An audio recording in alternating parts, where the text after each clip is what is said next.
सर्वांना माझा नमस्कार।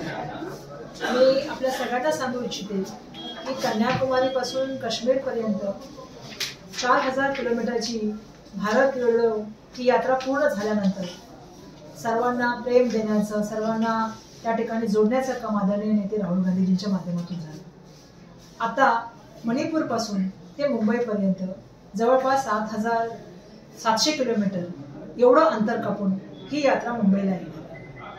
भारत जोडो न्याय यात्रेच्या माध्यमातून सातत्याने राहुलजींनी युवकांना न्याय देण्याची बाबत केलेले आहे, महिलांना न्याय संदर्भात देण्यात बोललेले आहे, किसानांना न्याय संदर्भात देण्यात बोललेले आहे आणि येणाऱ्या काळामध्ये ही न्याय यात्रा आता मुंबईमध्ये येत आहे।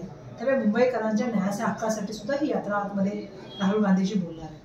माझं आपल्या सगळ्यांना आव्हान आहे की आज राष्ट्राची जर परिस्थिती बघितली तर देशाचं संविधान, देशाची लोकशाही आणि राष्ट्र हे कसं टिकेल ही महत्त्वपूर्ण गोष्ट आता निर्माण झालेली आहे। ज्या तऱ्हेने भाजपाची दडपशाही आहे, हिटलरशाही आहे आणि मोठ्या प्रमाणामध्ये सत्तेचा गैरवापर सुरू आहे, अशा वेळेला भारत जोडो न्याय यात्रा ही मुंबई येत आहे आणि म्हणून माझी अपेक्षा आहे की 16 तारखेला जेव्हा ही यात्रा मुंबईमध्ये येईल, आपल्याला माहिती आहे की मुलुंडच्या चेक नाक्यापासून LBS मार्गाने ही यात्रा भारतरत्न डॉक्टर बाबासाहेब आंबेडकर यांच्या चैत्यभूमीवर जाईल, बाबासाहेबांना त्या ठिकाणी अभिवादन करेल आणि ह्या यात्रेचा त्या ठिकाणी समापन होईल। दुसऱ्या दिवशी 17 तारखेला जी आहे ती मोठी एक ऐतिहासिक अशी विशाल सभा इंडिया आघाडीच्या वतीने छत्रपती शिवाजी महाराज ज्यांनी आपल्याला स्वराज्य आणि स्वातंत्र्य याची परिभाषा काय असते हे आपल्याला सगळ्यांना शिकवण्याचं काम केलं।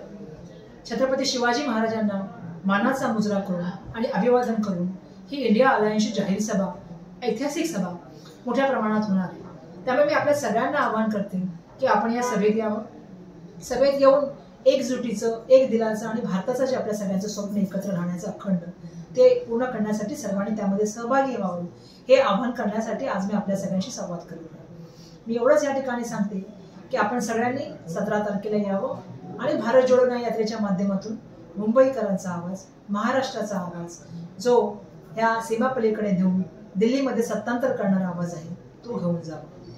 सर्वांना माझा धन्यवाद आणि सर्वांना माझ्या शुभेच्छा।